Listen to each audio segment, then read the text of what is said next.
What's going on, ladies and gents? We are back again for another banger. You know what it is, man. It's weekly. It's consistent. We're staying there because you guys seem to be liking it. Anyway, from the few comments, but I would like to see a few more and a few likes, but it would be nice to see more. And the few subscribers. Look, we've only got a baby number, guys. Look, it's a baby number. But if you haven't added to it already, we can turn that baby into a bit of a toddler and grow it a bit more. So why not help the cause and do the damn thing? And I don't need to tell you what it is I would like or would love you to do, but we'll see if you do it anyway. Anyway, today, guys, we got another banging guest. All right, one of the things I want to talk about is upsells and different things that we can add into our business to make a bit more moulin rouge. And I feel I have the best person to talk about hosting and adding hosting to your DJ package if you do weddings or if you do any event where you're having to speak a bit more, do a bit more engagement style speaking. The hosting can add to your business massively. And I brought one of the perfect guys, I think, to talk about that. And we are also going to talk about awards.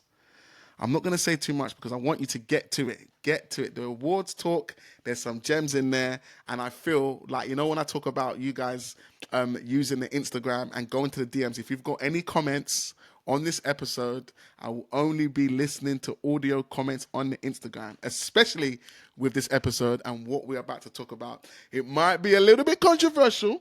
It might be a little bit techie, but I'll let you decide. And we're going to do that by getting the VT road, and let's roll this episode.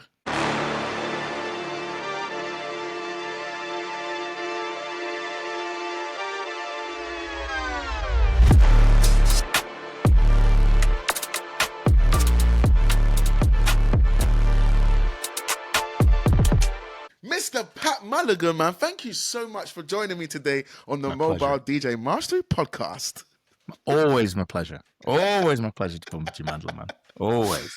Oh, my guys, we are in for a treat, man. Pat Mulligan has been in the game for some time, and he can share so much amazing tips and tricks that can help us in our mobile DJ businesses. But before we get into all the juicy stuff we have planned for today, Pat, I would love you to sort of like, for the very few people that haven't heard about you and don't know who you are and what you do, and more so, how did you get into the mobile DJ industry? Let us know, Pat. So the mobile DJ stuff actually started when I was at school. And I was about 15 years old, and I wanted to be in radio. That's all I wanted to do was be in radio. What was the inspiration for being a radio? Was it just listening to it, or what was it that made you? Do you know what? It was so much? When I was about 12, I had a pretend radio station in my bedroom. As I'm sure lots and lots of guys have. But I was obsessed with radio more than anything else. At the time I lived in Glasgow in Scotland. Mm-hmm. And me and my best friend, sadly no longer with us, but my friend Charlie and I, we had set up this kind of pretend radio station in my bedroom. And radio was everything. Radio, it was, to me, it still is in a way, and I really do mourn like the loss of local radio and the way we were, because it develops people, and it develops people really, really well. And it's one of those tragedies of our culture is that we've allowed radio to kind of slip away. Yeah. And both he and I wanted more than anything to be in radio. So I then moved to Newcastle after he sadly passed away, and I moved away to Newcastle, my dad's job. And my friend Craig and I set up a little mobile disco because that was as close as we could get on that path, kind of start things off. We were called the Revolution Roadshow, and we had a contract in a ice rink in Sunderland, which was about 12 miles away from us. And it wasn't just 12 miles away. It was a train away because we didn't have a van or a car because we were like 15 years old. Young. So we used to take all our gear, which was really bad gear anyway, on the train. And like, man, and just, it was torture, but we loved it. And it was, the time, it wasn't torture at the time. It was everything. It was really cool. And then one of my teachers helped me get into hospital radio, which helped me get into in-store radio, which got me into the local radio station a little bit, working on the kind of periphery. And it kind of went from there. I then ended up 16. I ended up working in a major nightclub because they thought I was older. And then I ended up working for a bigger nightclub and a bigger nightclub. And then Next thing, I was in London, working in the West End, in nightclubs and bars in the West End. What ages are we at now? Because that was 15, 16 before, when we moved from the bigger nightclubs and then we moved to London. Well, so actually, in between London, so I went up and did a brief stint in a holiday camp. That was about 19. And then 20, I was down in London, the West End. And then I moved to Mallorca. Worked in Mallorca. You moved it there, or was you there just on a short period of time, or did you actually? No, I moved to Mallorca. Moved whilst I was in London. I briefly moved to Brighton, and then moved back to London. When I was in London, I was working in some pretty cool places. So as a Hippodrome, as a sprog jock. I was working at Cairo Jacks. I was working at Buzz Bar in Panton Street.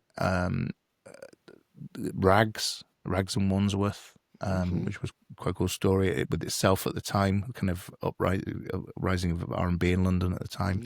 On the more commercial side. And then I worked at Scribes West International, which was Terry Venable's private members club for footballers. Oh, nice. I know nothing about football.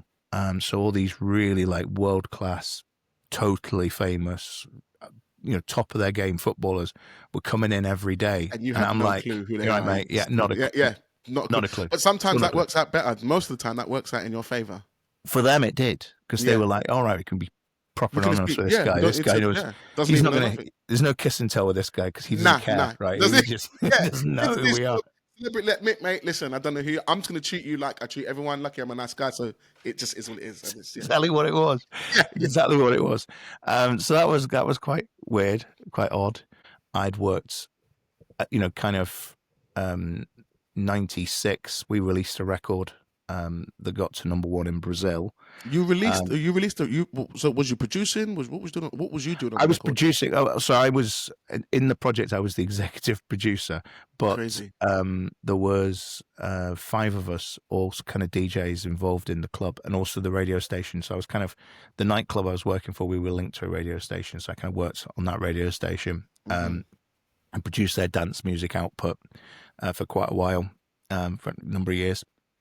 And it was all kind of linked in together. The radio station, the music for that, we were producing our own songs as well as remixing other people's. Scotland has a very different, although we were house music, in those days, it was more trance kind of speed. So we were higher, kind of 130 odd BPM rather than 120 odd BPM. Oh, right. Yeah, I get you. Which, when you look at the retro side of it, is actually a fairly huge difference. Massive jump in speed, yeah. What we were looking for was kind of tracks that were kind of like, the kind of more motivate remixes than the kind of 120 kind of BPM kind of housey kind of stuff. So we were reproducing quite a lot of our own stuff, which has kind of got us into producing our own music, which then led to a #1. Because of that, we ended up in a lot of debt with the record company. So because we ended up in so much debt with the record company, I ended up working for the record company in order to pay off the debt. Okay, gotcha. But then the money starts coming in, and eventually we were okay. We were clear, yeah. Yeah. We didn't owe the record company 38 grand or something, which in those days was like 1996. Yeah, it was, it was, and it was ridiculous amount. Yeah. It was like a wall of this kind of stuff. But yeah, and I've literally had a career of this is happening. Do you want to do it? And I've gone, yeah. So one of my colleagues from the nightclub days, a guy called Mark Walsh. Mark Walsh had left the industry and had set up a business called Dance Floor Couture. Okay. And I thought he'd lost his mind because we were club DJs. We were playing in big nightclubs, like 2,000 capacity nightclubs. And this guy's doing mobile discos. And I almost was like, I'm sorry for your loss kind of thing. And if you know Mark is one of those people, he does everything to the nth degree. And I kind of bizarrely ended up doing a corporate for a friend, a guy called Phil Colbert, had asked me if I could do a corporate Christmas party. So I turned up at this Christmas party night, and he was there in the car park with his business partner, who I now know is Robin Kershaw, and a girl called Victoria Eames. Vicky ran an agency, and Vicky is the reason I met my wife, in the sense that she booked me in to cover an emergency gig and I met Laura that night. So, oh wow, you know, so I was speaking to Laura really, and Mark was there. I was like, "So what are you guys doing?" And it was a little thing, it was a stupid little thing, but they both had brand new. Robin and Mark had brand new his and hers matching Vans, right? Oh, nice. And they were all sign written and everything. I'm thinking, when he said mobile discos, this isn't what I thought it was. Yeah, you thought it was going to be some guy in a banger with some rusty speakers. Yeah, you're like, this looks sexy. You got matching Vans. It's branded. This looks sick. My boy needs therapy is where I was at. I was like, what's going on here? And the venue, the whole nightclub thing had kind of come down. And I'd been working at that actual time. I was working for a mutual friend of ours that owned nightclubs in Wigan. But I could feel that the industry was coming down and down and down and down. And I was like, okay, let's have a chat with him. And I did. And he was like, yeah, well, you know, if we're taking on, I'll give you a shout. So eventually he did. And it was like, look, can you cover this gig? And it was in a hotel in North Wales. And I live in Bradford, which is like right in the middle of the country. And it was like right over. It was 2 hours from here. And it was paying more than double what I would have been getting as a nightclub DJ or a bar DJ at that time. Yeah. And I was like, oh my God, this is the most, I think it was 270 quid, right? It was the most money anyone had paid me for years at that point. Yeah, at that point. Now I know what you mean. Going back in time, I was on kind of quite big money, but by this time, 2007, 2008, that's how it just kind of come down and down and down and down and down. And there was no way to make that money. Also at the same time, the venue company I was working for, it was part of Witherspoons, and they had decided that they were paying us quite good money by other people's standards, but they decided they weren't going to have any midweek DJs. And I had a Monday, a Wednesday, and a Thursday with them. And they were going to bring in this wage embargo, and the maximum you could pay a DJ was £150 for the whole night. For the whole night, which would have meant I'd have been getting £300 a week, and we were already struggling. So it just happened. It kind of everything kind of chunked into place. Did this one gig for them. Then I did a couple of corporates for them at the Hilton Deansgate, Manchester, and Mark had left the business. He'd set up Pro Mobile Magazine, and he'd set up BPM Show. And both were very successful at the time. Like BPM was in the NEC. It was a huge thing. And Mark was concentrating more on that and left. He'd set it up years before, but he was more concentrating on those two than he was Dance Floor Couture. And the opportunity came up. Dance Floor Couture got a big contract with a big group, which would give them an extra 800 gigs a year. Jeez, so how many DJs did it have as a company? Because that's a lot of gigs to be servicing. We had, at the peak, we had 18. Wow. 16 of them were pretty much, full time, but pretty much full time. And we were in 3 teams, an A team, a B team, and a C team. The A team was 7 of us, 8 of us. We were all full time, and we'd invested in getting the right gear, the right look. And it was incredible time. I mean, like, it was everything. It was almost like if you had a dream about what you would want your mobile disco company to look like. That was Dance Floor Couture. That was the one. And nice, I remember I was like a proud dad with the guys. I still am. We're all really, really close. And I remember pulling into a McDonald's. I'd been late on my gig. My gig had finished late, and I pulled into. We used to meet up at this McDonald's on the A59 in Clitheroe, and I pulled into the car park, and there were like 8 sign-written vans, all brand new, all next to each other, and we all had the same type of van. And I just pulled in must have looked alongside. So sick. And we've all got our uniforms on as well. So we've got like kind of that DFC uniforms on. And I walked in, and it was like being, it felt a little bit like being a pilot. You know, like you're kind of walking in, and the police had 2 police cars, like high performance police cars, and they were all in their kind of uniform and what have you. And they were sat in one corner, and we were sat in this other corner, and there's about 10 of us. And there were other mobile DJs that were coming in and kind of going out of that room. And they were like, you could see them kind of looking sideways, to give you the kind of dirty eye.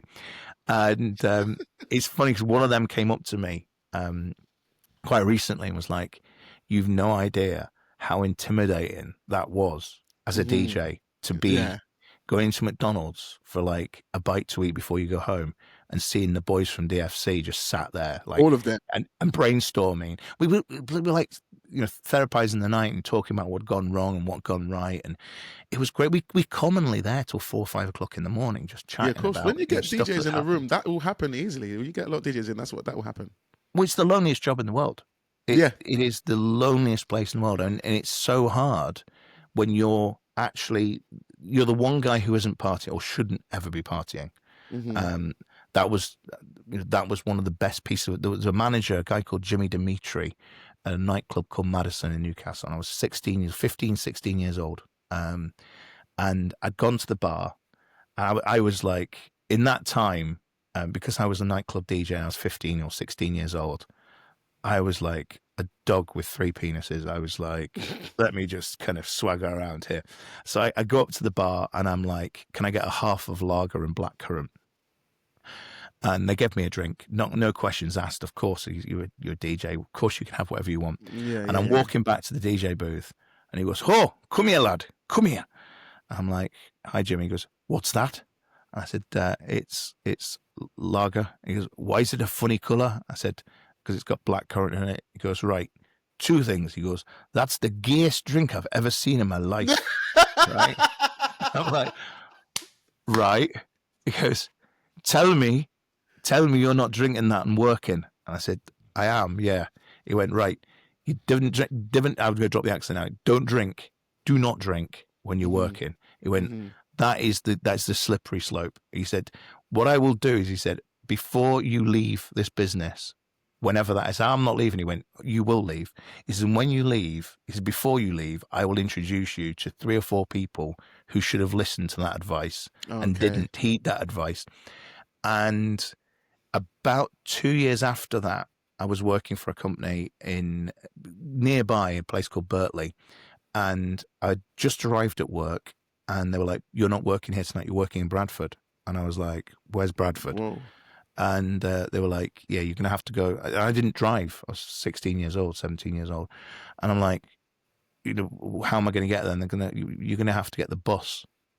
Right, so I got National Express coach, and I got to this nightclub. It was huge. It was gorgeous, big nightclub called Maestro. I now know, because I live in Bradford, I now know where it is. But for years and years, I didn't even know where this place was. I went there on the coach, stayed in a bed and breakfast that smelt of damp, and then went back the following day. But this nightclub was gigantic. Anyway, the reason I was there was because the DJ from the venue had been drinking the night before, had kept on drinking, drove to work, and smashed into a police car. Oh my days! I mean, if you're going to do it properly. Yeah, he was in jail until the Monday, and the company backed him and everything. And this was part of the problem. And I kind of realized early on that if you behave like a rock star and they need you, and you're good to their business, not good for them, but good for their business, they will wrap cotton wool around you, and they'll go, "Oh yeah, don't worry about it. You keep on drinking if that's what you need. If you need that to be a rock star, you keep on drinking. Can I get you another drink? Yeah. Because that's it. We just want the money. We just want the cheese, and that's it. They're not bothered about how they get it. They just need it. And I'm very fortunate that for myself, he caught me with that half a lager and black that day, and was like, No. One, it's the gayest drink you could ever drink. Don't do it. Don't do it to yourself. I'm only different times, right? It was okay to say that then, but he was like, no, you're not drinking that, lad. And do you still stick by that now? I never drink. Ever. I've never taken any drugs. I never drink when I'm working. I don't do any drugs anyway, and I don't drink. I say I don't drink at all now. I've got to the point where habitually I don't need to drink. So I don't, like when we were in that retreat, the whole time we were there, I had 1 beer. So it's like, I just don't, I'm not interested. It's not a thing. It's not a thing for you. It's not, it doesn't need to be a thing. And it is true that if you need that in order to work, that's something you need to turn off. It's something you need to be aware of and keep dialing it down, as it were. If it's there and you rely on it, it's fine. If you do it and you enjoy it, it's cool. If you find yourself you relying on it, if you need it to perform, then it's like that's a problem. Yeah, that's a problem, is the problem. Because if you ever did, a non-alcoholic party, you would struggle there, and it would be a booking or a job, nevertheless. But if they're saying, just so you know, this is a non-alcoholic venue, or everyone here is not drinking alcohol, and you might be like, I've never done that before, and then that's where you start to find problems. It's that, but it's more fundamental. It's that your life will change. You'll have a belief that you can't function without alcohol, and that is a real. There are people in our industry, and it's massively prevalent with performers. That I can't perform unless I've had a drink, and you have to change that. If you've got that mindset, it's a really important mindset to get out of. Didn't realize it at the time how profound that moment was, because it was, and I was really grumpy with him at the time. Well, I won't have a drink at all then. Then I'm not going to do nothing. But it is the thing. Anyway, there you go. There's the world's shortest introduction. Well, that is, guys. That the van. I don't know, Pat. Do you have any pictures at all of the vans? My van or DFC vans? The DFC. Like, obviously, I don't know if you have pictures of that exact night, because I know that must be epic. Oh, why didn't you, man? We do have pictures. I'm sure we have pictures of vehicles. Yeah, all written up. I will send you a picture. You could tag that back in. I want to see that. All right, Pat. So one thing what people are going to see when they head over to your social media, and once again, if you don't know Pat, one thing that he is really good at, and you'll see that from his socials, is wedding hosting. Not only is he a great DJ, the wedding hosting thing I think is amazing. And also one of the things that really draws me to it is that I remember when I was trying to see how I could improve my business, what aspects can I add to my business, and something that I can do, so an upskill in myself that can add value and profit to my business. And for me, massively, it was hosting, starting to do some of the all-day hosting, the day hosting, the doing more than just the evening service. And you seem to do that really, really well. You've got a really, really sharp look on how you do your hosting. What is it that kind of got you into the hosting? And like, what tips or advice would you give to anyone who's new or thinking about doing something like that? Okay, so that all came about because of Dance Floor Couture. Dance Floor Couture, Mark Walsh went to Vegas with Robin Kershaw, who now runs Dance Floor Couture. They went over there a number of times to Mobile Beat. They kind of met with all the kind of people you probably hear about now, like Mark Farrell and the whole room of guys that come over for mobile, Pro Mobile. So Pro Mobile kind of came from, Pro Mobile Education came from their desire to build education for hosts and hosting in the UK. That's kind of where it kind of came from. And it's more always about hosting than it ever was about DJing, because DJing is kind of like, it's a personal thing in the sense of the way you approach DJing. I would like to think people like Jack Spinelli and people like that you would be bringing over because you can go, right, let's drill down on actual technique now. But that was most of their stuff was about developing the business and developing your hosting style. So they very much took. There was also a guy who was doing an awful lot of work around the Northwest. He'd had a mobile disco company that they had bought from him when he retired, a guy called Derek Pengelly, and he was doing a lot of educational stuff around hosting as well. So a lot of the people who are still around the market, I was late to this in the sense that I was working for Dance Floor Couture after the big bubble kind of burst with hosting, but very much Mark and Robin very early on took hosting, kind of cleaned it up a bit and made it their own. And therefore, a lot of the guys from DFC who are still hosts now are very, very good. We were working at a very high level with from the start. And working with the right training and the right team.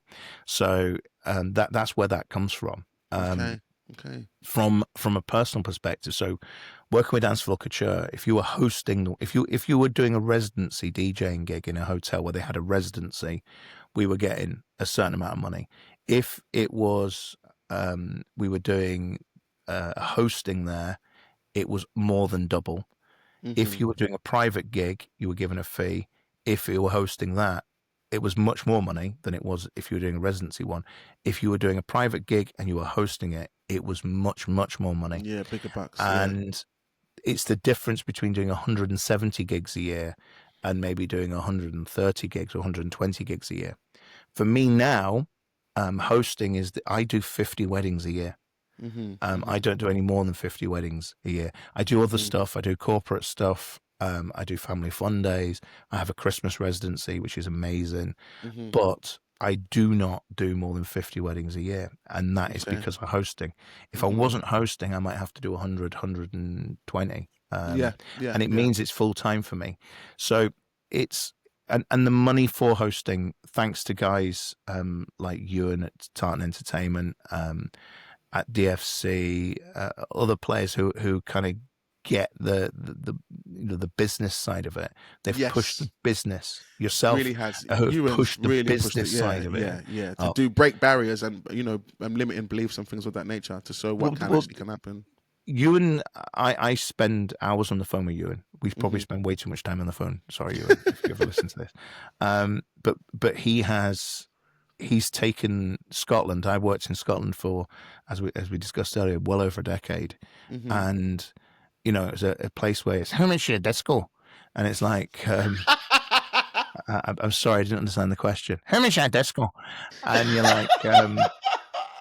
If you say anything over £150, right? They're like, "Who do you think you are?" So it's very much. I like that you're humoured by that, but it's exactly how it is. Exactly how that call happens.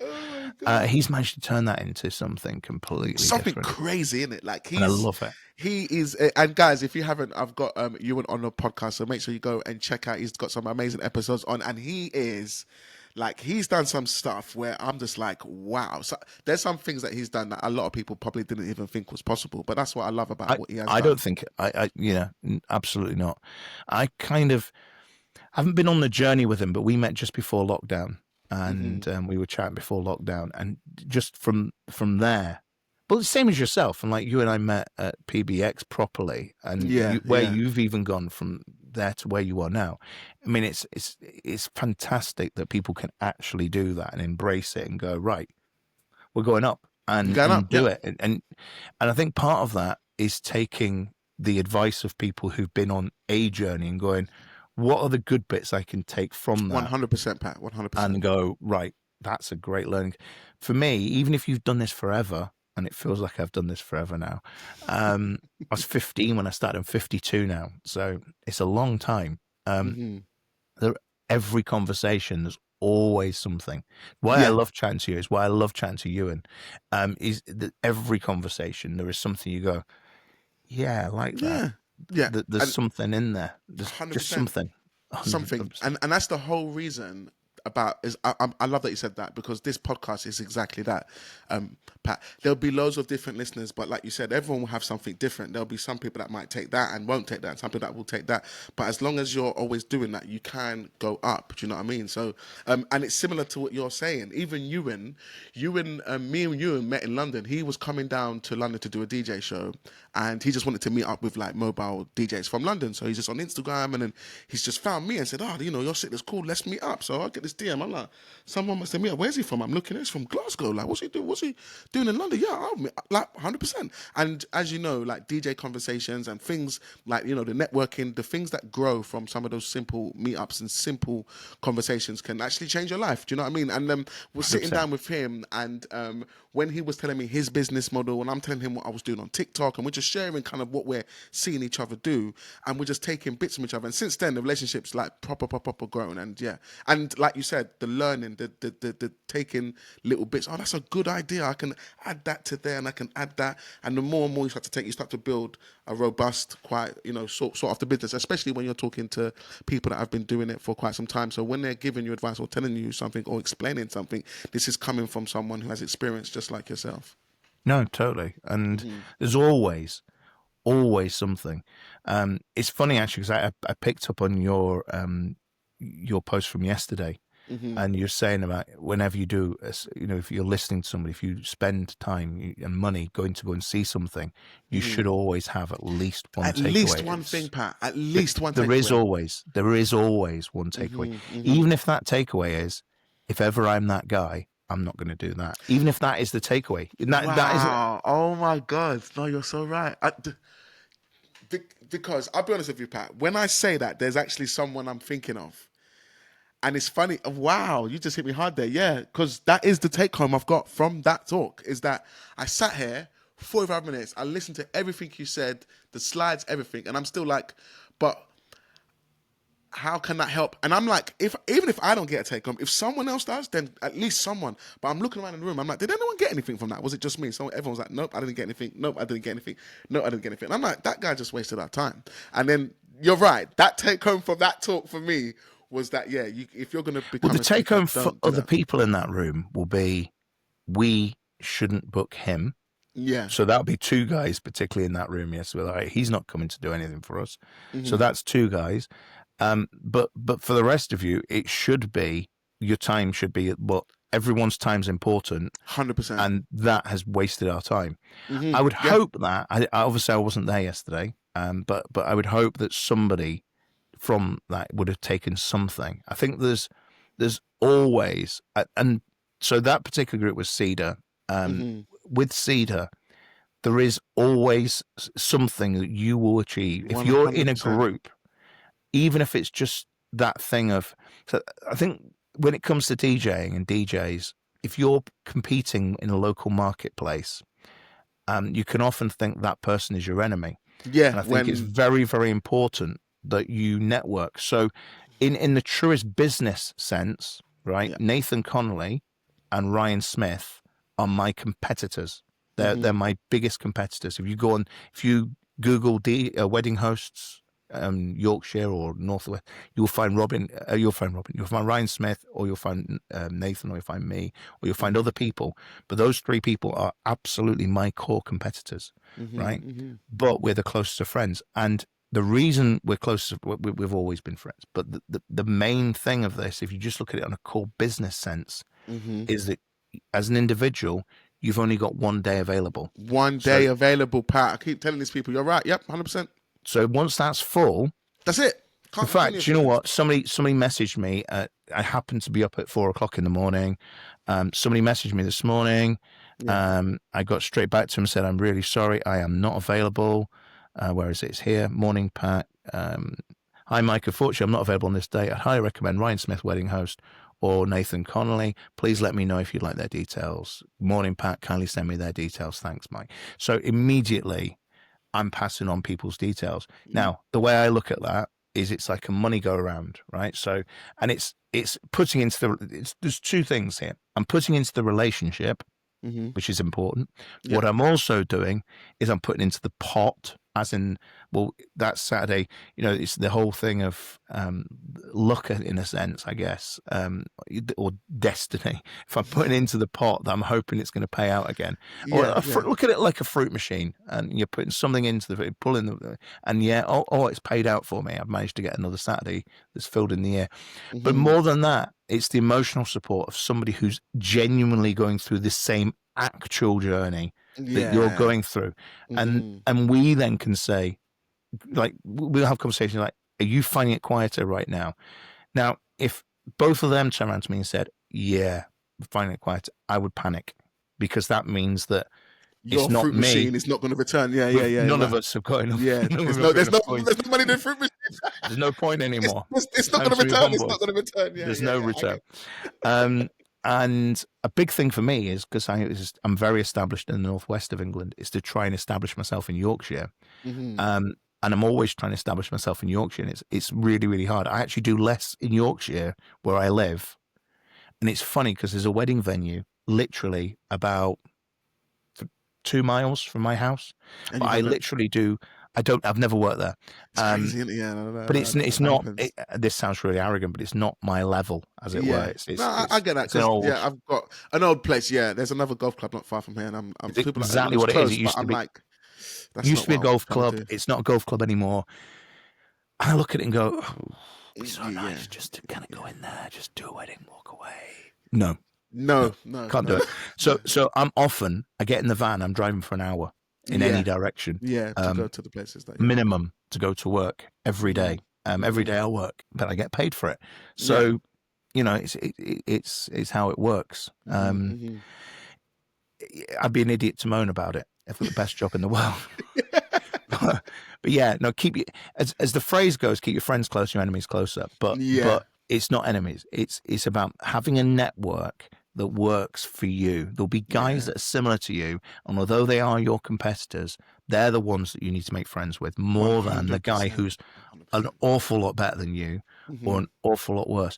And another thing I would recommend is that don't have to tell everybody what this is, right? But you personally, in yourself, in your soul, right, need to look for what level you are at. You need to understand where you're at.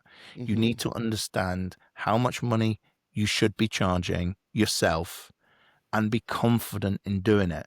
Never be afraid to charge a bit more. Never be afraid to do that, and to have someone come back and say, "I'm sorry, that's too expensive." Never, ever find yourself in a position where you're over promising and delivering. But the same token, right? Always push that boundary. And Ewan is the guy who's taught me that more than anyone else. Same. You know. Same. Ewan, when Ewan is the one that gave me. So I've got 3 packages, and basically they're based off time. And I remember it was Ewan that was like that. It was like, yeah, man, you're selling. It's the time. If they want you just for the evening, or do they want you for a dinner and dance, which is a new thing that I never did before meeting Ewan. And then the full day. So it was like, yeah, instead of having different packages and different lists, it's the time thing. Are you there? Do you want me for the evening to come and make the day how it could be? Do you want me for your dinner and the evening to make it? Once you go into dinner time, it just becomes a fun thing. Or do you want me from the whole day where I'm bringing that vibe from as soon as your guests pull to the car park, I'm already going to be bringing that sort of energy. And it was him that gave me the idea for dinner and dance. It's like, bro, you need to make a dinner and dance. And I've never heard of that. I'm like, what is that? It's like, well, you start from dinner, you start from grand entrance. That's when you start. You host, you introduce yourself, like you become the host, and you do that, and then you do the evening also, which now is that's my sweet spot. That's the part I love to do. So another thing I did when I left the industry, I retrained to be a therapist. Thankfully, I was never in a position where I had to use it for any period of time. I set up my own business doing it, did a bit of work with it, but I did the training. And the valuable thing there is building rapport. So the rapport that you build during the day is so important to the nighttime. Yes, correct. It does make it a very long day, but it's a very financially rewarding day and a very personally rewarding day. 100%. To the point where I offer a daytime hosting service only. I offer a full day, and I offer an evening DJ package. When it comes to the hosting during the day package, I've done a wedding where I've literally been there so I haven't been involved in the ceremony. I've arrived after the ceremony. I've literally done the wedding breakfast and left. And it's like Elvis has now left the building. They have been like, oh my God, this has been the best wedding ever. And I've literally felt like I've done nothing. Yeah, because it's very different. Like no DJ, like you're saying, there's a couple of hours. And they've come back to me the day after or 2 days after and gone, do you know what? You should have stayed all night. We wish you'd have stayed all night. Or blah, blah, blah, blah. I've also had it where I've not hosted the wedding, and you can just tell where you go, oh, I just wish I'd have been here during the day because it wouldn't have been where it is now. The best weddings I do are the ones where I've been there all day and I've built rapport all day long, and the guests know who I am, and we've got just a vibe, to use a phrase, and it just carries on into the nighttime. That is 100%. The very best thing. That is the very best thing about because hosting. When you become on the evening, it's like you're DJing for your friends now instead of DJing for a crowd. It turns into you're entertaining people that you've been talking to throughout the day. You've picked up energies, conversations, and when you have that, the arsenal of information you have for the evening literally makes it go off on a whole nother level. So all day hosting 100% is a massive plus. I couldn't agree more. It's so we'll come on to there straight at that point what I'm doing now. So my new thing, the project, right? The new project. Just because this is really cool. So I was going to be doing some work with NADJ, and we couldn't. In the end, when we got through it, was like we just can't make that happen. But it was about training and about developing it. So Wayne, who is the chairman, he's head honcho. He's got his proper head honcho. Wayne's involved in adult learning, Okay. And Wayne, in the background, has been developing training for DJs that is an apprenticeship, that is a proper An government-funded, accredited apprenticeship, like accredited, recognized. Okay. yeah, which will mean that we can get funding for people, so that's the biggest challenge here, is that actually we all need a person. We all need someone to work alongside us, because there's so much at risk. If you're on your own, you're driving down a country road, which is common in this job, at 3:00 in the morning, your van turns over. You need someone else with you.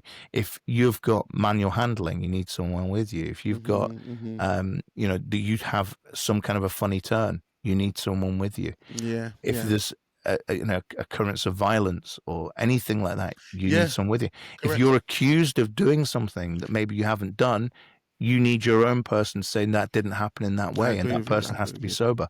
Yeah. So I'm a big believer in having someone with me anyway. I'm very, very fortunate. My son George is an extraordinarily accomplished DJ. He's very young, but he's extraordinarily accomplished. And I tried so long to hold him off and go, no, George, you can't work with me. You can't come to a wedding with me.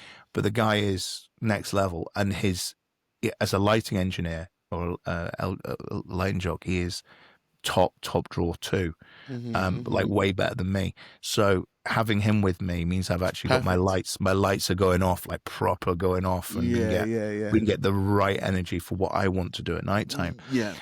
But now having the ability to look towards, because he's still at school even, is to be able to have the ability to have a proper structured apprenticeship with a qualification, wearing two hats. One, as a father who wants to encourage him, that's amazing.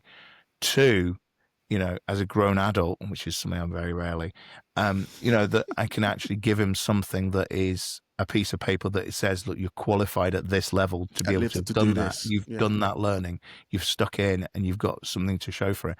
And thirdly, that there's funding in place to allow that to happen, to actually bring it to life. That's where this is going. The beautiful thing about apprenticeships is that there's no age limit on apprenticeships, so you can be 65 and doing an apprenticeship, which is something I didn't know. I thought you had to be sort of 17, 18, a teenager. 19. So did I. I didn't think that you could be an adult and do a teenager. You could be any age. So we're looking towards that, and is there a way of us getting funding to have people train from being DJs to being wedding hosts? As a rule of thumb, it's the sort of difference between 40 grand a year and 70 grand a year. It's the difference in real terms. I understand exactly what you're saying. 100%. In real terms, that's the kind of difference. So if you're earning 60 grand as a mobile DJ and you're not a host, it's the difference between 60 grand and 100 grand. And 100 grand, 100%. It's not small beans. No, it's not something that it's going to take a bit out of your day. The biggest part of your day is prep, or should be. And if you're traveling to that gig, you're only traveling to that gig a few hours earlier. Personally, because I travel all over the country, I tend to travel to where I'm going to be the next day, so that I'm there. I'm 5 miles away or whatever, so that I don't have that stress. The most stressful drive in the world for me is going to a gig, particularly London. The number of gigs I just sort of say, look, I'm really sorry, I can't do that. It's too much headache, Pat, these days. Even myself with London, if it's so close, I'm like literally so close. I'm at the bottom of Croydon, so I'm like I'm in London. Like, do you know what I mean? But going into Central, oh my God. No, I had a gig at the yeah. Shard, and I was so happy to be working at the Shard. And I was like, it's the worst wedding I've ever done. It was horrendous, absolutely horrendous. Because it's not built for weddings. You can't get in it. No, absolutely not. And more's the point, they don't want anyone in there doing a wedding. So everything is stacked against you. No one's helpful. There's just no way, no useful way into the building. Actually, the Shard isn't the worst. I did it was on Oxford Street. Can't remember what it's called now, but opposite where Tower Records used to be is actually where the Robbie Williams film, if you've watched Better Man, It was the record theatre. companies. Is it the theatre across the road from Cafe Tower? Royale, something like that. Wherever Yeah, it I'm was, trying to think where it somebody will is. know in the Yeah. comments.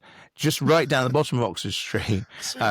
If you've watched Better Man, it's where they pretended the record labels' offices were, which they weren't. They're in Soho Square, but anyway, it's a drama. There, where they come bursting out, that's actually a hotel, and in there on the 4th floor is the worst I've ever done. But you learn these things, and then you go, right. Part and parcel. Not my journey. Not for me. I'm so arrogant. I don't even work in city centres anymore. So I don't work in Manchester. I don't work in Leeds. I just no, I don't need the drama of coming back to my van and finding a ticket on it. And it's not the fact I've not got the margin for it. It's just the fact it's just annoyed me that you've had to give me a ticket when I'm doing my job. Yeah, 100%. You've had a great night, fantastic, and you're driving home like spitting feathers now because you're like 65. What? Fucking yeah. But I'm meant to be driving home buzzing as I usually. I'm like, yeah, that was a great night. That was good. Da, da, da, da, da. But now I'm just focused on this ticket. Yeah, I understand. And it's how am I getting out of this? Yeah, 100%. I get that. All right, time to get into some meat and bones, Pat. This is one of the main reasons why I did want to bring you on today.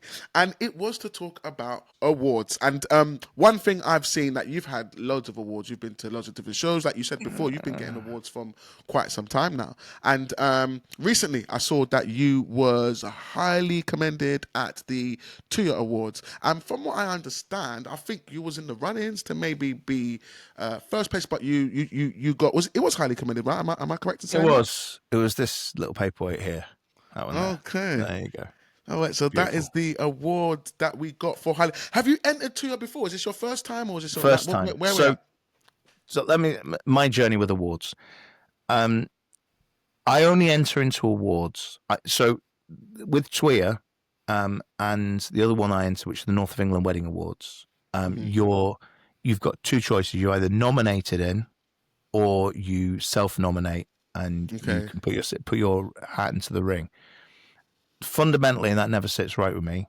Something where you have to put yourself into it doesn't sit with me. So I have a girl who does my social media. She's actually her title is my virtual assistant, Atlanta, and she said to me, "Look, I think you should do some awards. I think it's good for you. You don't do wedding fairs. I don't do wedding fairs. I'm dreadful at wedding fairs. Don't take that bad habit from me, by the way. Do wedding fairs. Love wedding fairs for what they are. I don't. I hate them. I try so hard, but fail every time. I was like, look."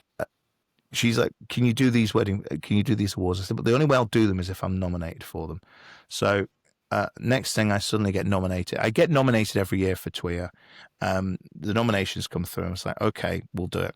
I'd been involved with TWIA when we had Dance Floor Couture, and we didn't win. We lost to a guy who is very, very good at what he does. But we had a team at that time where it was a really, really, really strong team.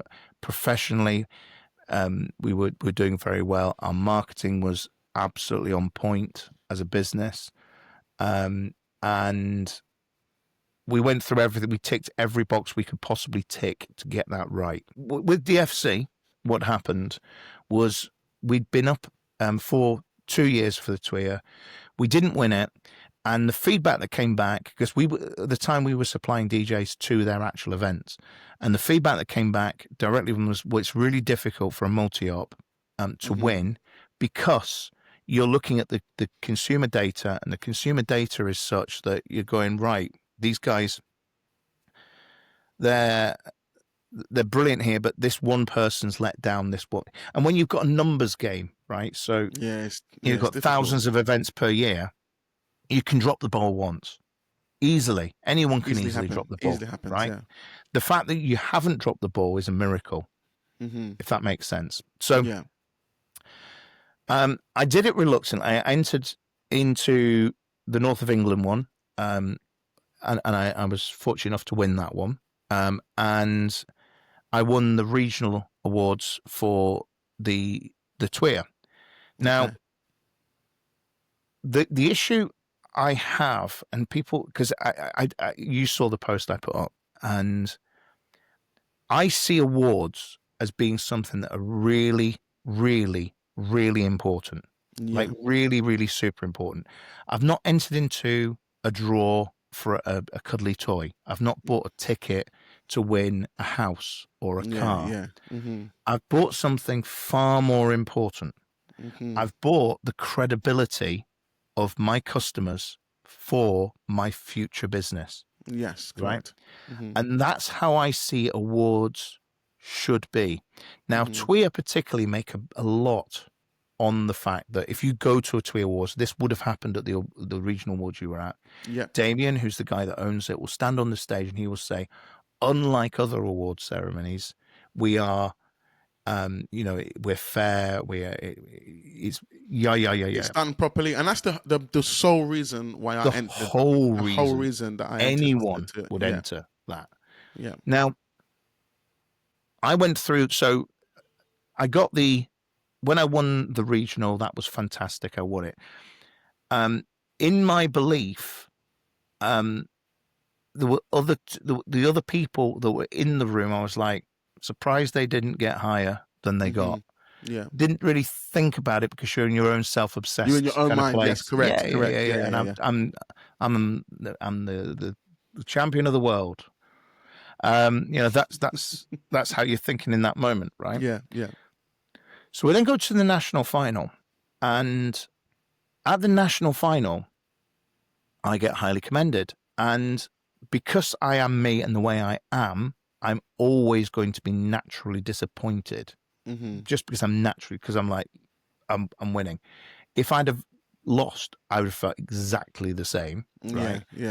To me, winning highly commended is almost losing. It's coming second. It's not gold. Even though it's not, but I get what you mean on a personal. No. But it really is, right? It really, really is. So I'm cool with that, as cool as I can be with that. And their beer that night was horrendous. Their bottle beer. So I had one beer, right? I drunk it. I was like, no, that's not a nice. Can I get a Peroni? And they were like, no, we don't do it. We only sell this beer. I'm like, right. What the hell? So I left. And went home after everything had finished. Me and Rob Laws. I was going to say, like, you never just like left. I didn't win. I'm stomping out. You never did that one. No, there was a guy with us who did do that. I know. I saw people do it when I was on regionals. No, same. I'm going to be. For me, it was. I can say it because there's so many of in the awards. It was a photographer, and the photographer dipped. I was going to say, when the break comes, we can have a drink and have a catch up because we want to talk about some events that we've got because we've both booked on some events. This person dipped. I didn't want to say male, female. I don't want to say nothing just in case the person is listening. But as soon as that thing was called and that name wasn't called, I turned around to say, like, it's okay because I'm in the same, how I'm feeling. I know you're probably feeling the same. I saw the chair was empty. I said, okay, someone has left. But it's a business. At the end of the day, right, I don't like sore losers. In life, I don't like that. But this isn't really about losing and winning. This is about your business. Your business, And that's where it comes a bit more. Well, it's personal. It's personal, It's really personal, super personal. So I think it's almost treated, and I've spoken to a couple of judges, both in our category and in other categories. And the way they talk about it, oh, you didn't win, well, that's unlucky, it's unfortunate kind of thing. And it's like, no, you're missing the point. So I got home the following day and I said, did I get home? Or was I grumpy on the train as well? You was grumpy on the train, You was grumpy on the train. I don't know. I can't remember whether I found. No, I was grumpy from the minute I got this email. It was first thing in the morning. So I woke up and I'd noticed that one of the guy who won highly commended in my category in the North, had posted up reviews from TWIA, and I was thinking, how's he managed to get this feedback? So I messaged him. He was like, "Oh yeah, if you go on the your portal, dashboard, you can your dashboard, you can download it." I was like, "Right, okay." So I went on there, it wasn't there. 10 minutes later, I just literally sent an email saying, "When will I see this?" And it just appeared on the dashboard. So I downloaded it, and this is the thing that really, really, really super annoyed me Okay. Right. And this So is after the night. This is after the night, This right? is after the night, right? Mm-hmm. So I'm sat in a pret de manger, pret a manger, going, yeah, I'll sit on my coffee, nurse myself, you know. And I don't know if you remember, I'd had major surgery the week before, so I shouldn't even have been out of the house, let alone in London, let alone on my own. And I'm sort of sat in this pret a manger thinking, didn't win. And this email comes in, and it's my judging. And my judging was 100%. So every couple who'd voted for me, which was 36 couples out of 50 had voted. So that's 72% in itself. Yeah. 100% scores for each one of them, which is 2,650 out of 2,650. Yeah. And I'm like, so sorry. So basically, like, you got a perfect score from your. How do you come second? Like literally, how do you find yourself in that?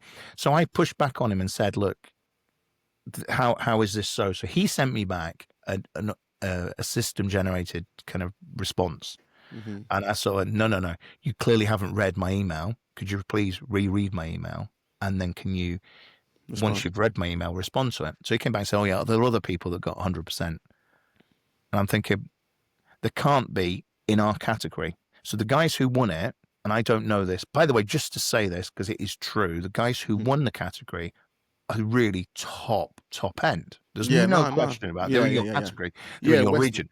The wedding chaps. It's and we know them. We know them. They're great guys. Exactly that. But because there's so many of them, it's impossible for them to get 100%, unless, of course, lightning struck. They were able to get 100% with every single DJ. If they managed to get 100% across all the work they do, and they're not necessarily hosting, I know Harry does, but they're not all necessarily hosting. If they've managed to get 100% consistently across the whole of their business, then my hat is off. I was shocked that I got 100%. So this isn't me going, well, I deserve 100%. I was as shocked as anyone, but 100% is 100%. And I was like, to get 100% and not win. And then the worst part of that, to get 100% not win, but not receive judging feedback. Yeah, because now it's the judges now, isn't it? If there's, 5 people that all have 100% and they can't all be first place. So now we need to go back to judges to say, look, they've all got 500%. 100% each. We need to divvy it down, and judge feedback's the only thing that's going to be able to help that. So yeah, I fully understand what you're saying. So it's important. It's not just important from our perspective as wedding suppliers. It's absolutely vital that you've entered that process. It's cost you a lot of money to be in that process. Yeah. Right? It's not cheap. No. You've entered into it in good faith, and you've entered into it in good faith knowing in your head that the people that are judging this are fairly going to look at that and go, right, that's 100%. If that isn't 100%, then that person, his customers, who surely are more important than us, be doing that. So we then had because Atlanta at my end was like, you got 100%. I said, yeah. And you did. How does that work? And I was like, don't. I said, because I'm already in that place. So she said, I'm going to have a look at their website. She went on their website. She went, well, for a start, there's 4 links that are dead links. Wedding chaps, if you happen to be watching this, you've got 4 dead links on your website. Also, she went onto their socials, and they'd only posted 4 times full stop on their socials. At that point, they may have posted more now, but at the time when she checked, they'd been posted 4 times. Now, and that was for the year. Was that for the year or the last month? Or full stop since they'd set up. So, Jesus, wow. Is this social media? That's their social media. Okay. So when you go into the judging criteria about your statement, about your video, your photographs, and everything else, your social, you end up very quickly at, well, okay then. I'm not saying it. The other elements of your judging then must have been super high. But if you don't have your judging transparent, then ultimately you and I can have these conversations. Now, Now, when it came, let me give you an example to switch that over. So the North of England Wedding Awards, my category, I didn't win my category. I ended up winning, again, I got 100%, and I ended up winning a Judge's Choice Award. So this is, there you go. So for the guys that are, for the guys that are listening, what Pat is showing is a award. It's a glass. It's a very nice looking award. It's crystal. It looks lovely. So if you're not looking on, if you're just listening, that's what is showing up on the screen right now. So make sure you go over to YouTube and have a look. Now, that is nice, by the way, Pat. That is a really nice. This is do you know what? This is something else that, and I say irks me. This cost me nothing. Cost you nothing to enter. Yeah, that nothing looks at all. A nice award. And they've got judges, and it's done fairly, right? Mm-hmm. And this cost me God knows how much, and it's plastic, and I feel it's not that glamorous, is it? I feel if somebody saw this, they'd be like, eh. I mean, even the I say even, as you know, the other award that exists is the mobile. Let me find it. Pro Mobile Awards. Yeah. Now my Pro Mobile Award has been dropped countless times, but that is far sexier than that piece of plastic. It's glass. It's I don't know why they've gone for plastic, because if you go to, I remember when I was a kid, remember you used to go to the cobbler shops to get your shoes done, and they would be selling the trophies for the kids' schools and stuff like that, and that's where they get them from. No, I don't even think because they wouldn't sell, Pat. If you're inside an award in a shop where they're selling trophies, you can't sell a piece of acrylic. It's got to be silver. It's got to be gold. It's got to be glass. It's got to be something that when someone who doesn't know what award that is comes into your office, your room, comes onto a meeting, and they see it and they say, "Wow, what's that?" To then engage the conversation and for you to talk about the brand, that's the award, and talk about why you won it. But if the award itself physically isn't giving award vibes, it's not going to do what it can do. Like that one over there, and the promo glass that, oh, what's that? It's an award. What did you it's get heavy. Conversation starts. I'm fairly confident you could club somebody to death with this. No, that looks like you could take someone out. That looks like almost a tool. That looks sharp enough. Yeah, that looks very stabby. That looks like, on a dark night, you wouldn't want something like that for sure. It's cutting everything. It's beautiful. Right now, it does look glamorous. So on this one, the reason I mention it is because there are other awards. So there are awards that are given by magazines who produce, advertising. I don't enter into any of those, and I don't enter into them because, in my view, it's just my view, but it's my view that it's the opinion of the person who owns that as to who should win. And it has been said by other people, don't necessarily agree with this, but it has been said by other people that it's how much advertising you buy as to whether you win it or not. Company, yeah. Right, I'm not getting into that argument. No, me neither. This company actually do sell wedding fairs, and I don't know if they have a publication, the company that own this, but they definitely sell wedding fairs. I don't advertise. I don't go to their wedding fairs. I have done in the past, but I don't particularly go into them. And what they do is they give you an option. You didn't even have to buy a ticket to go. Like there were people who won. Yeah. There were people who won in categories, who weren't there for the final. But what they do is they have a judging panel.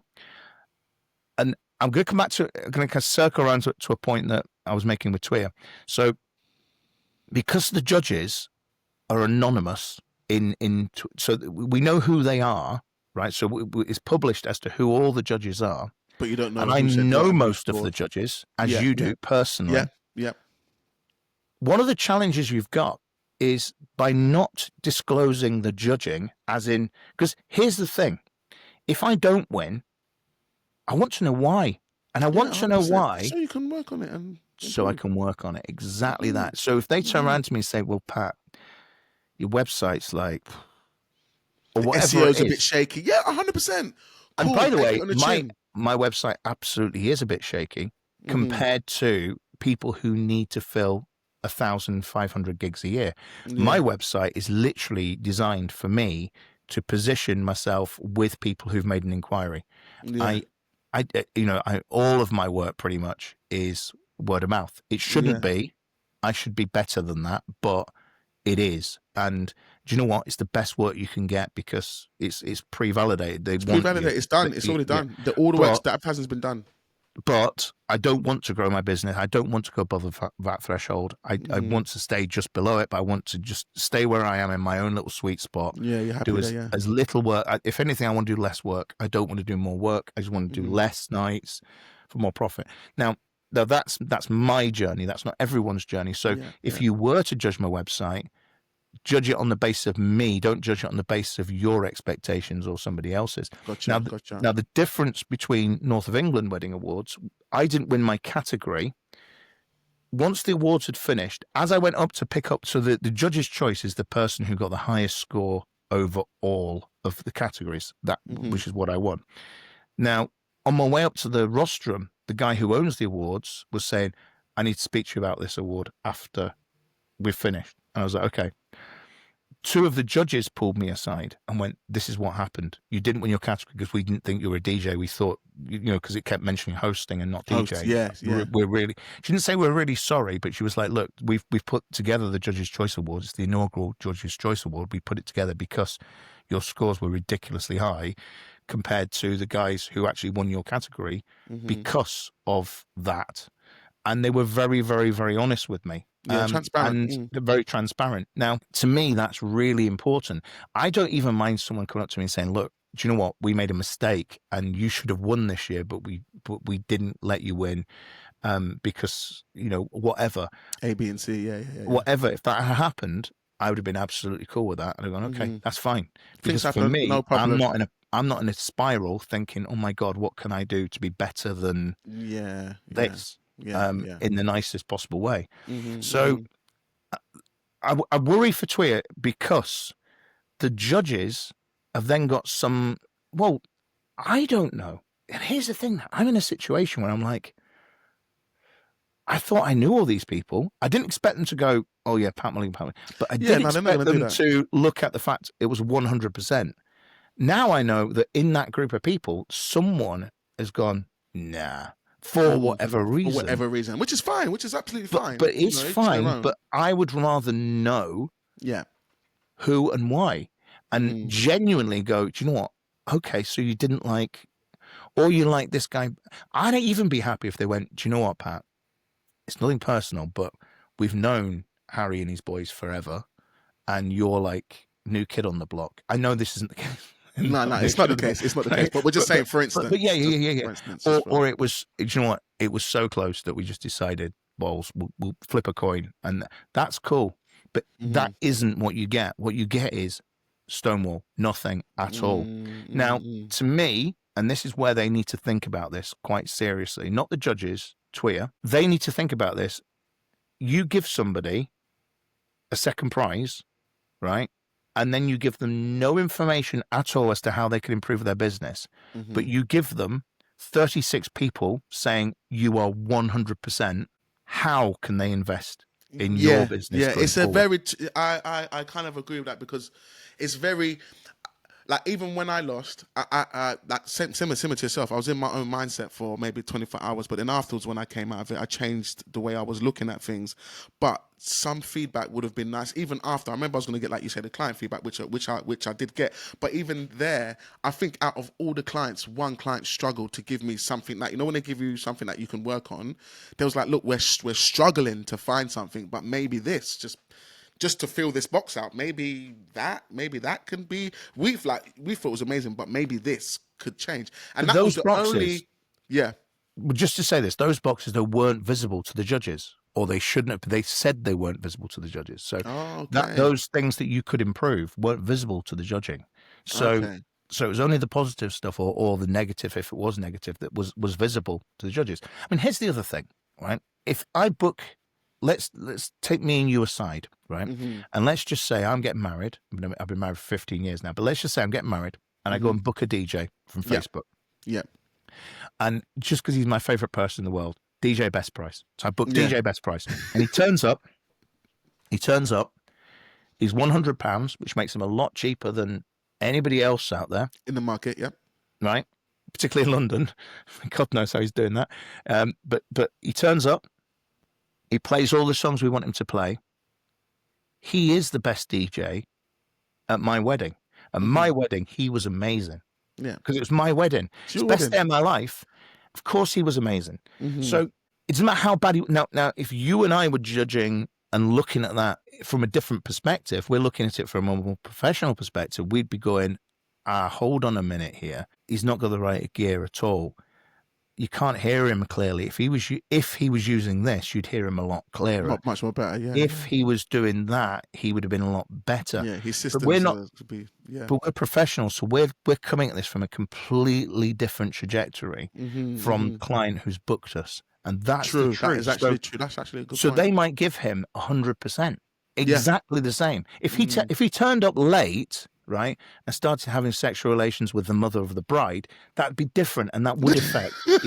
I'm not saying. By the way, I'm not saying he's capable or would ever do that. Yeah, right? we're just saying. Very for handsome instance, man, guys, but for instance, then you go, okay, that's fine, but if he was to get 100%, that's entirely possible, given the system and the way they're working.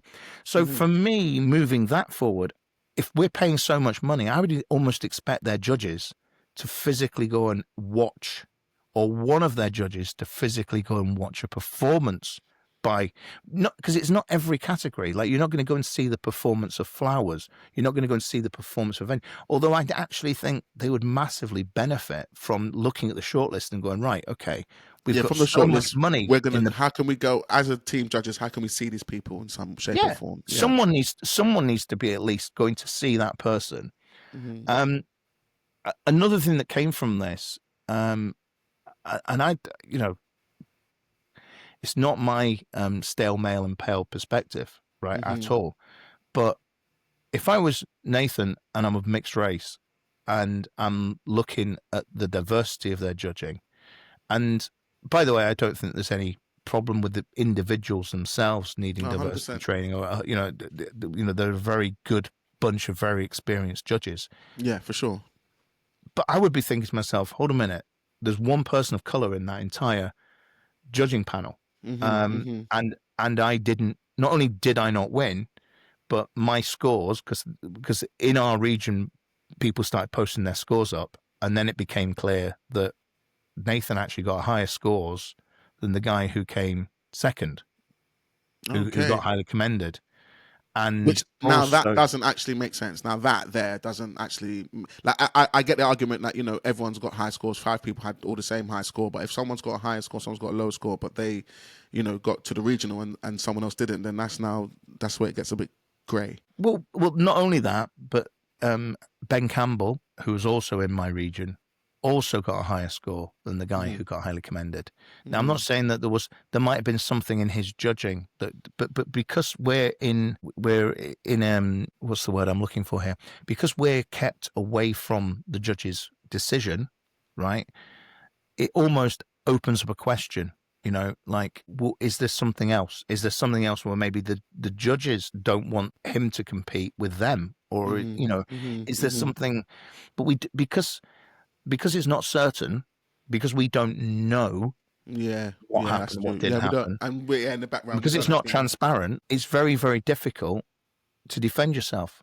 So consequently, I could never be a judge, because I could never be in a situation where, let's say I judged your category, and please take this completely without prejudice, in the sense that I this is my belief.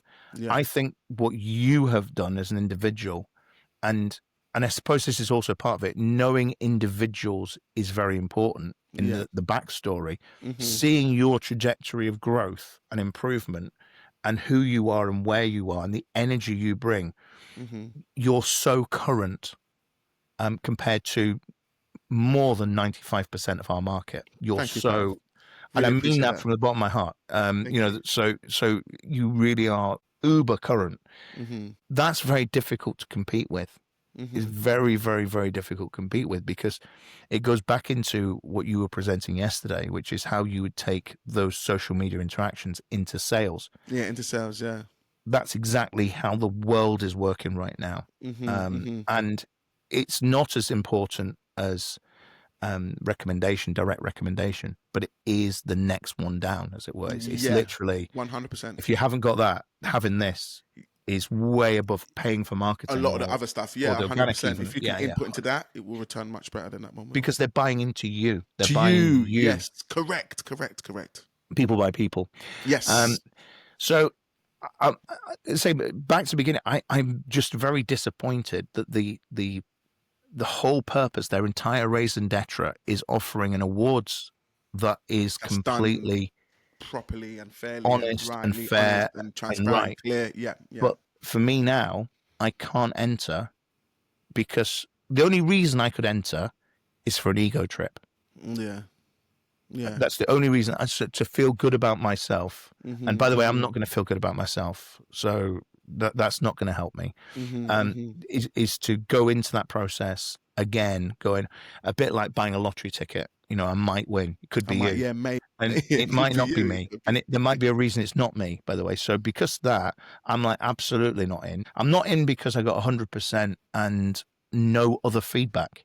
I'm not in because it's expensive to receive that and to receive no benefit. So the benefit would be, you go, well, do you know what? Actually, we're going to go through this.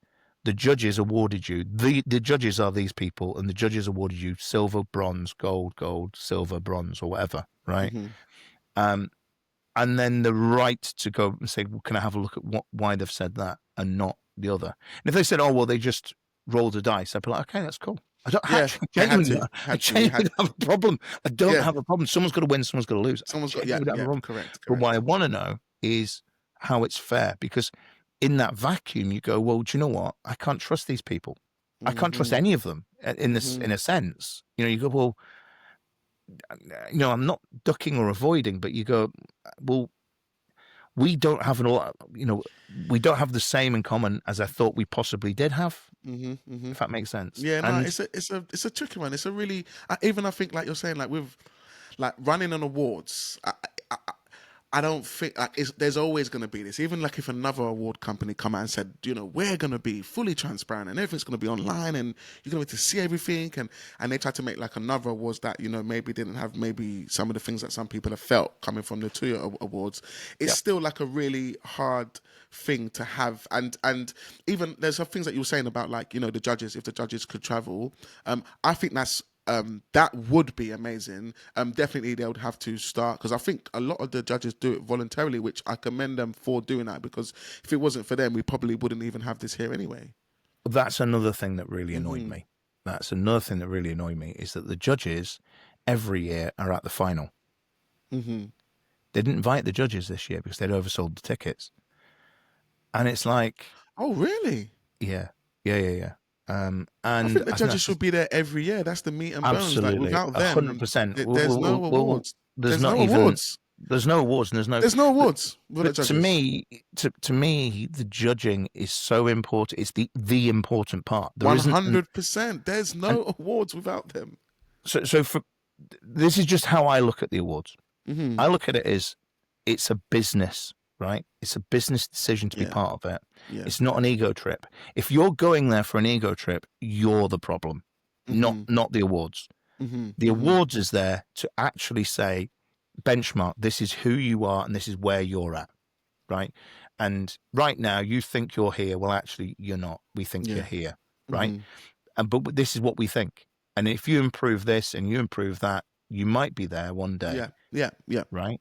Yeah. But then also your competitor might also already be there, or they might be here and they might get to there quicker than you, right? That's life, I'm afraid.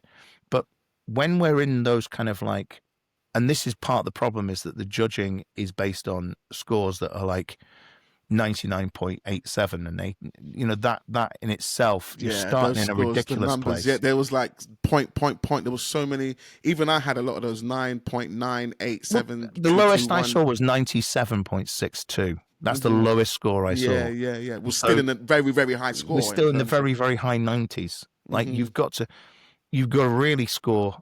And anyone who got less than that, I'm sorry if I don't want to open up the wound, but genuinely, everything I saw, that's the lowest score. 97.65 is the lowest score I saw. It's so hard to see. Now, from a judging perspective, I'd almost be, well, we're not interested in those scores at all then. If we're making the core decision, this is our decision, and then we'll look at the scores as to what the couples have scored. That kind of makes more sense than where they are at, which is we won't discuss what the judges think, even though they are the kingmakers. We won't discuss what they think. We'll only tell them what the customers think. Well, sweetly, I know what my customers think. That's a really good point. Because my customers already tell me what they think. And I every day I sleep better knowing that my customer hasn't come back to me saying that was awful. The minute somebody comes back to me and says that was awful is the minute I'm going to probably have to think very seriously about what I do going forward, because that would have such an effect on me. If someone would say, look, you ruined my day or something, that would have 100%. such a ridiculously profound effect on me. Yeah. I know that I'm not the variable, that I've done so many gigs now that shouldn't be the case, but it would affect me so much to know 100%. That I'd hurt somebody and that they feel that I had ruined. Because it wasn't good enough, or you didn't bring, whatever it is, 100% same. Because we do 110 for we do everything and anything for our clients. Exactly. So this is something where, as I say, I don't know whether it's something where they need to look, instead of look at all the categories as the same. Certainly, my first piece of advice would be, you should have two different categories: one for individual DJs and one for multi-ops. Not to make it fairer for us, to actually make it fairer for multi-ops, because if you've got 16 DJs working for you, one of them is going to have dropped the ball 100%. There's no way, or whether something's happened, or speaker issues, anything, even if it's out of their control, still it affected the client, that would stop the client from giving you 10 out of 10, even if it would be 7 out of 10 or 8 out of 10. Do you know what I mean? They still did a great job. It was still amazing, but I get what you mean. It is actually harder for the multi-ops because they've got more chance of that happening.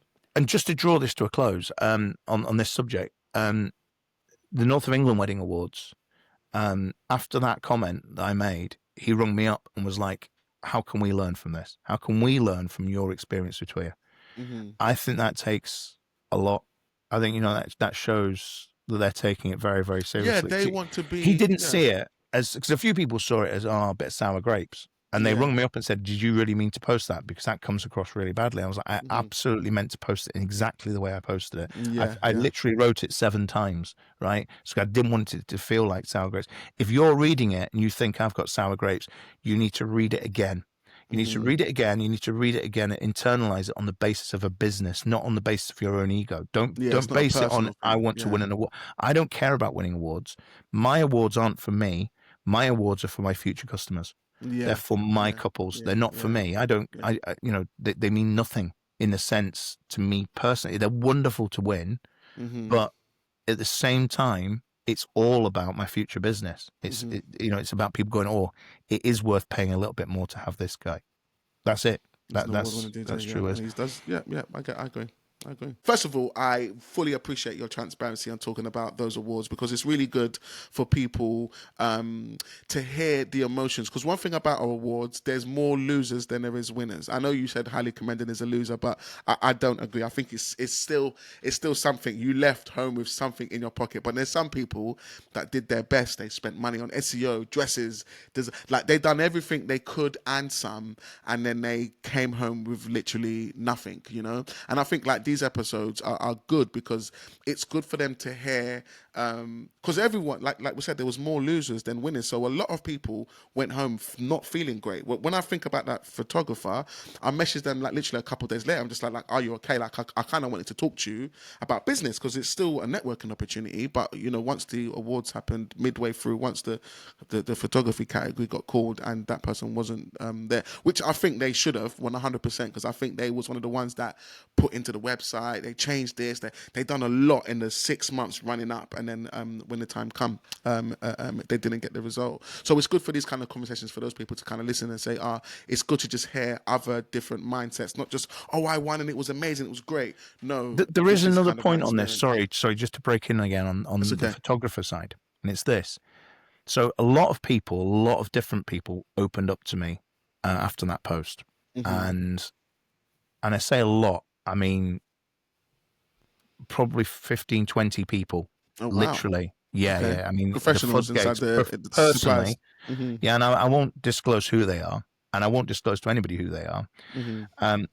But one of the themes that came out of it, particularly with videographers and photographers, and particularly female photographers, was that female photographers were regularly getting 100% scores and not even reaching the regional final, not even getting into the shortlist. Wow. So they were paying the money and not even getting to the shortlist and getting no feedback. Wow. So where I'm annoyed that I got 100% and didn't win in the final, they're getting 100% and not even getting into the competition. See, that's a lot to how swallow, do you? man. I mean, I just don't know how, without giving judging feedback, you can. What you paying for? Yeah. You know, I've entered the awards. You're paying to say I entered. Yeah, and put it on your website. Because if you're never going to put that on your website, I entered and I didn't even place in the final, regional or national. Yeah. So that was quite a common theme, that they had extraordinarily, like 100% scores. I think that, because he mentioned to me that were a number of people got 100% scores. I don't think that happened in the DJ category. I truly don't think it happened. If someone wants to say, no, you're wrong, here's my 100%, great, hands up. I don't know, because this is it. There's a lack of transparency. Yeah, we don't. We're just speculating at the moment. But I do know so a number of DJs reached out to me and said, look, these were my scores. So I know every score in my category. I know most of the scores for the national final and what happened with their scores for the national final. I don't know empirically, what the wedding chap scored. Not that it's important to me. But it is important to the business itself that those awards that have so much integrity is placed on them, that they are absolutely 100%, that you can ring up and go, look, what happened here? And they say, well, what happened was and then clarity is there. You're like, okay, cool. So it's not personal thing. It's not personal. It's not something where I have to, like, I'm running around circles in my head trying to look at what I've done, and I've tried to, like, it gives you direction. It gives you a place of understanding. It kind of gives you calm and ease, and say, okay, cool, I'll take that. And like you said, even if it's something simple as do you know what, Pat, we had to roll a dice, and you're like, you know what, I don't run a wedding company. I don't run an awards company. Maybe sometimes these things, I might come in next year and I might land on the 6th, and then I'm in. But but in terms of a winner, like, there were 5 winners and we had to give it to 1. Cool, I'm a winner, but I just cool. I will take that.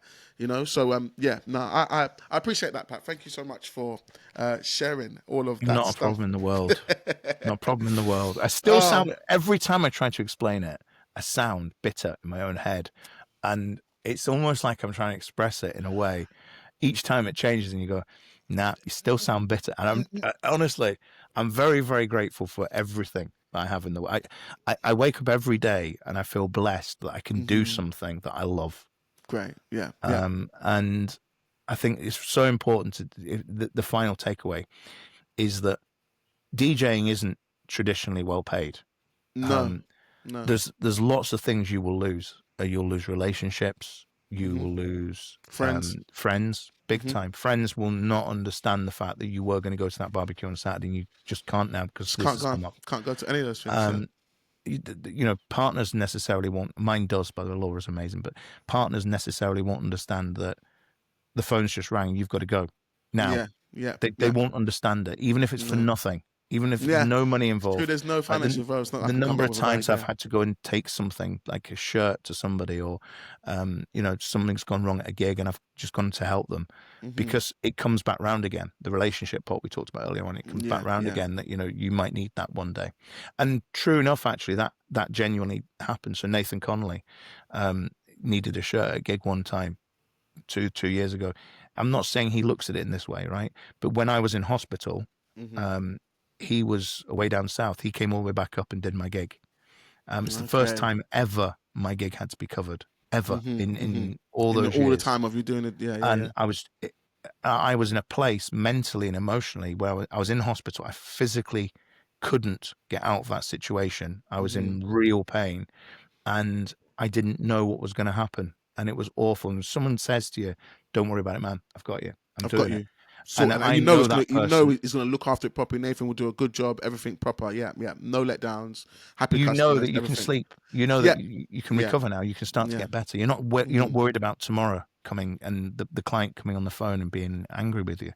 Client wasn't happy, but the point is they weren't disappointed. They were. And those relationships are so important. So the takeaway is, if you can find something in your life that you love and you can do it and you can make money at it and you can survive, you've won. That's it. You've won at life. You've won. You've truly won at life.